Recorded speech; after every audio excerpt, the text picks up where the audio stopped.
Good morning, everyone. I'm very glad to give this presentation on the overview of green home, and I also would like to share my knowledge and passion about living more sustainably in the state. This presentation is organized in the following ways. First, I want to talk about why green home is important and how we define green home. Then I will introduce you with some green home features and representing technologies, mainly in the 4 areas like energy efficiency, water efficiency, how we use construction materials more efficiently, and superior indoor environmental quality. In the end, I will share with you a few existing green home standards and certification programs you may encounter in the future when you build your green home or you want to upgrade your home to a green standard. First, I would like to talk a little bit about why green home is such an important thing. Dr. Zhao mentioned the energy consumption from US homes, 22%. Because every time we talk about energy consumption of buildings, you would think of those big commercial boxes. They say they might consume a lot of energy. So actually, commercial buildings consumes about 17% of our national energy. If you look at our homes consuming 22%, so homes actually have much slightly higher impact than commercial buildings. This is because we have existing 120 million US homes, and every year there will be 2 million new homes built in this country, okay, just because there are too many of them. And the residential sector also contributes to 21% of US carbon dioxide emissions. So the commercial sector actually contributes slightly less than this number. And in addition to the environment impact, and homes also has significant health impact on human beings because we spend around 90% of time indoors. And half of time if you work, so that during the day we are in commercial buildings, but when you go home, you stay there. So US homes have some known problems like lead problem, radon problem, and other environment quality issues. So the levels of indoor air pollutants can actually be 4 to 5 times higher than outdoor levels. So you might not be aware of this fact. So considering of all this impact, so the green home concept become very important and also urgent. So according to Roberts, we can see green home can be defined as a type of home designed to be environment friendly and sustainable, while also addressing the efficient use of energy, water, and building materials. Green homes are generally healthier, more comfort, and more durable. So in the long run, we may see green home is more affordable to people. And also green home may address affordability and adaptability issue. So adaptability means the home can meet people's needs at different time. So for example, if you're injured, so you cannot move to upstairs, so we consider how we can accommodate that need during the lifetime of the house. So that is part of the adaptability. So after have an overview of green home, so I want to talk about some main features and representing technologies. So this serves only an overview. So in today's workshop, so many other speakers will give more detail about these technologies so you can learn deeper.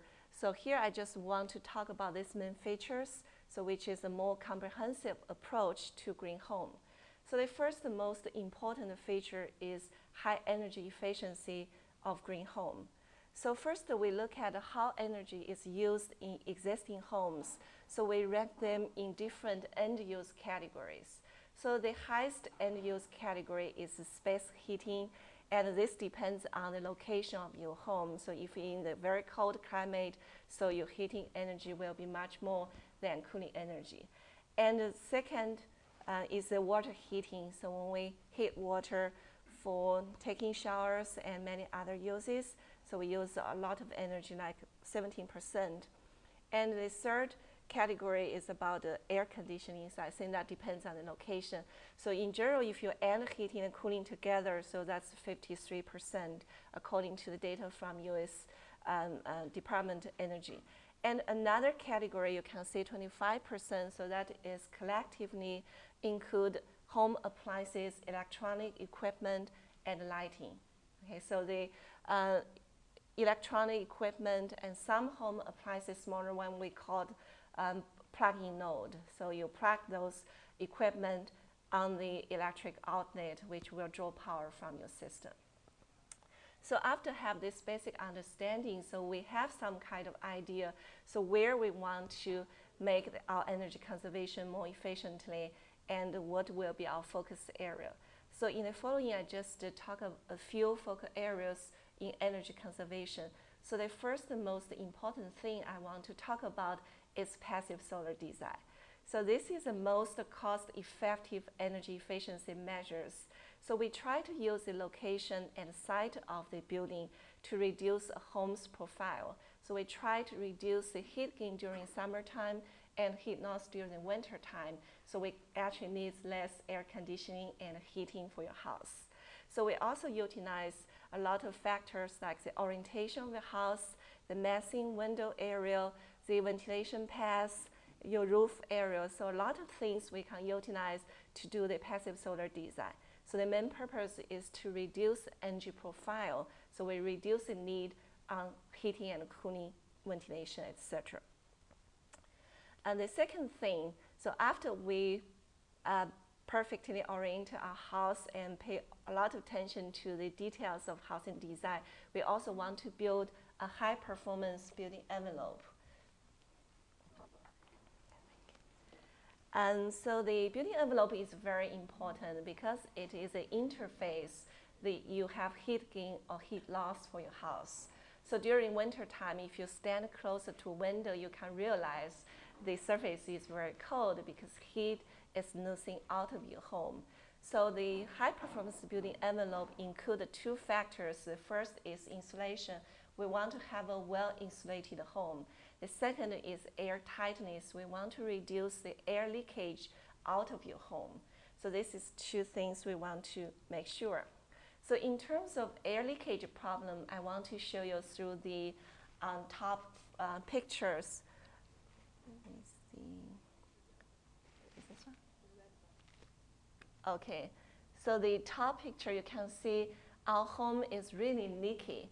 So the cold air enters into the room from the basement, some window areas opening for your utility, and warm air rises and it leaks out from the top on the ceiling area. So when you have those like attic hatch, resist lights, and wind pipes, if not sealed properly, so all the warmed air will leak out from that area.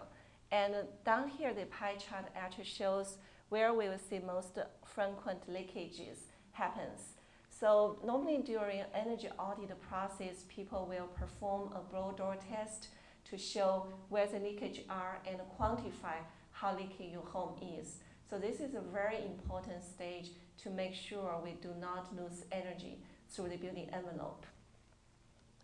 The next stage, once we make the building well insulated and tight, so we want to add more efficient equipment, so that including with HVAC systems and lighting systems, and we also use energy efficient home appliances for your home. Okay, so once we have all the efficient equipment there, we have to make sure we operate the house efficiently. So that includes the system control.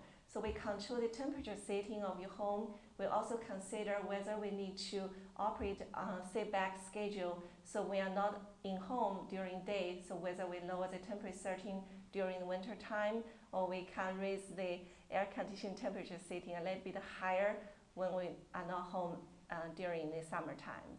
So that is very important for the system control. Then we also want to make a little bit adjustment on personal habits and behavior.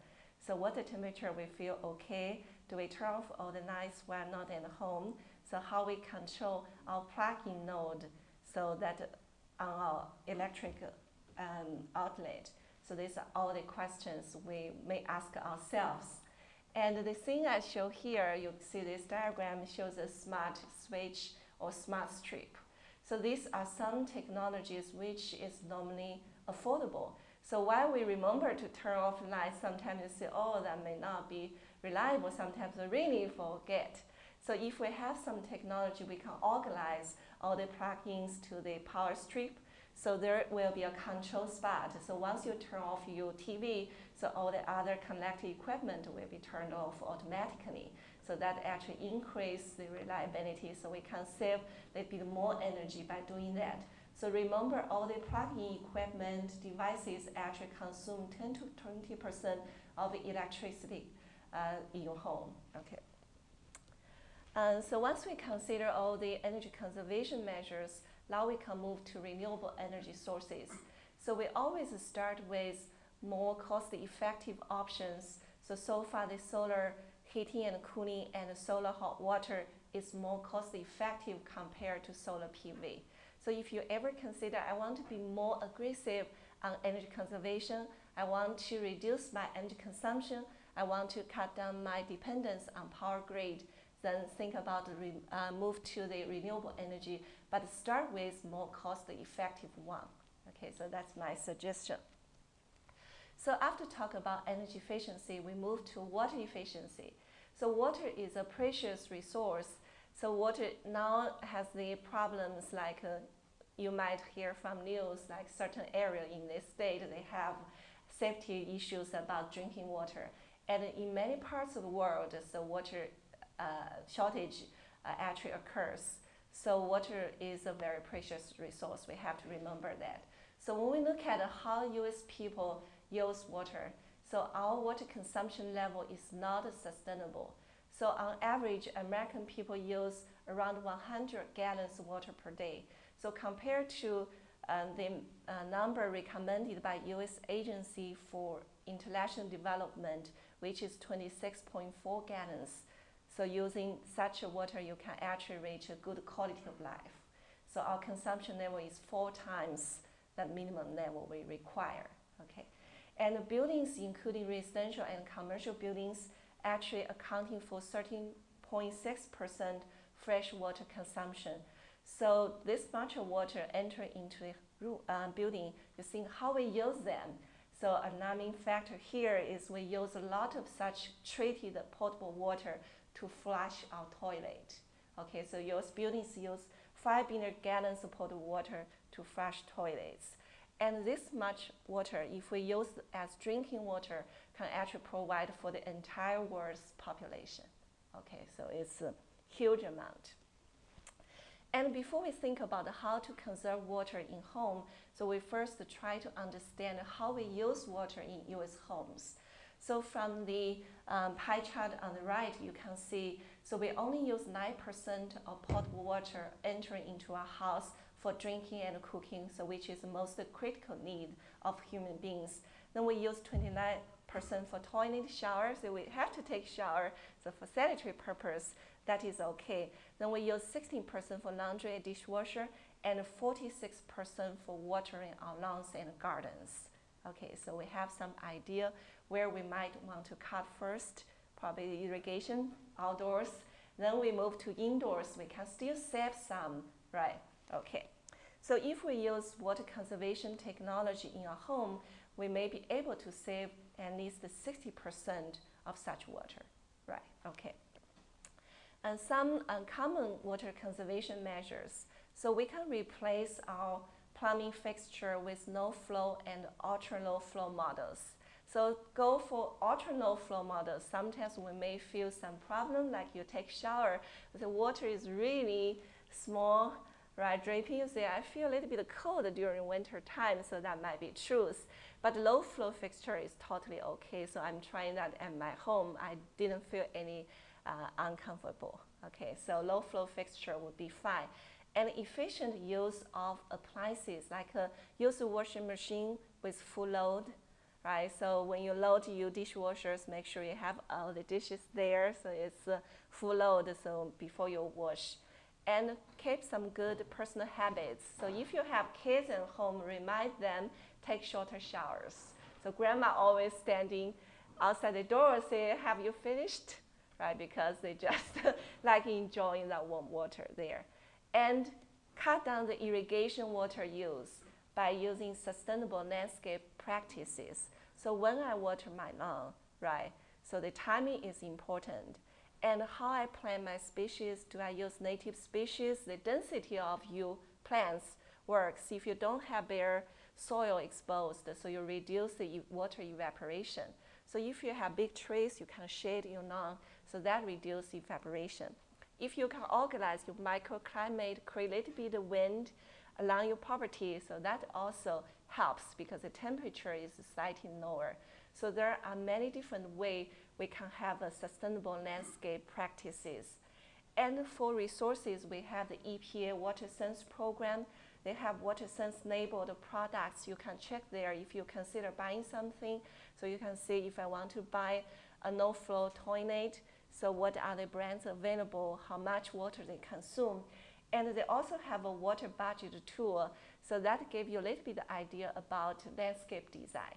So if you plant half of the space with your turf grass, probably you won't be able to meet their sustainable landscape goals. So they have option you can play around. Okay. And next topic I want to talk about recycled rainwater. So I already see many US homeowners, they have rain barrels outside their home to recycle rainwater for gardening, toilets. Toilets may be slightly more complicated. So for gardening, it's very simple. You can do your project by your own. And if you consider more sophisticated system like shown on the right, so you may consider to hire an engineer to do the custom design because that will integrate the system into your plumbing system.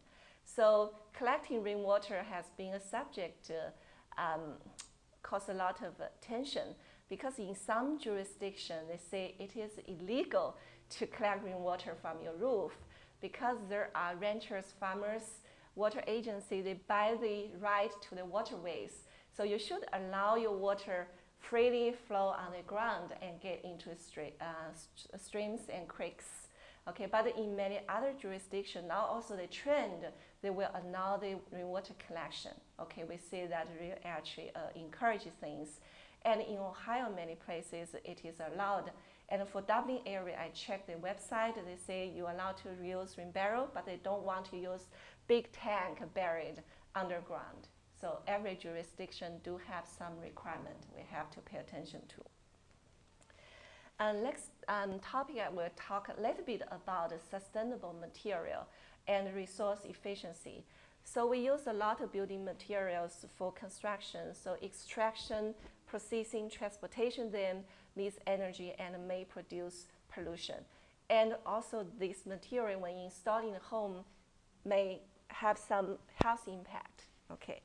And so third few focal area, I just want to quickly wrap up, sorry about the timing. So there are some advanced framing techniques like pre-cut lumbers, or we use some panels to build our home so that can save our material, or we can use some local materials, no emitting materials like U-pens and adhesives. So when you do not smell some strong odor, so that may be more healthy to people. And indoor environment quality is such an important thing. So I already mentioned we stay so much time indoors and indoor pollutant level are much higher than outdoors. So in order to pay attention a few things, so the pollution source control, so pay attention to the combustion equipment you use at home and where you put your air handler. And currently, like new home, they may have a fan in your garage. So when you start your engine of car, so they actually exhaust air out of your garage to keep the house more healthy. And some ventilation issues, spot ventilation or whole house ventilation, and moisture management. So these are some areas that I don't have time to go into detail. So sorry about that. So the last thing I talk about is a few green home standards and certification about Energy Star certified home, LEED for homes, National Green Home Standard. So these are some standards and guidelines or rating systems available. So if you are going to build a new home, so you may encounter the standard, your contractor, your designer may talk about, do you want to earn this? And today we have speakers, they have successfully built green homes which have earned these certifications. So later on they can give you more detail. Okay. So this is my talk today. Sorry about I actually speed up in the second half. So if you have any questions, so we may find like the afternoon time there will be a panel discussion for that. Okay, thank you very much.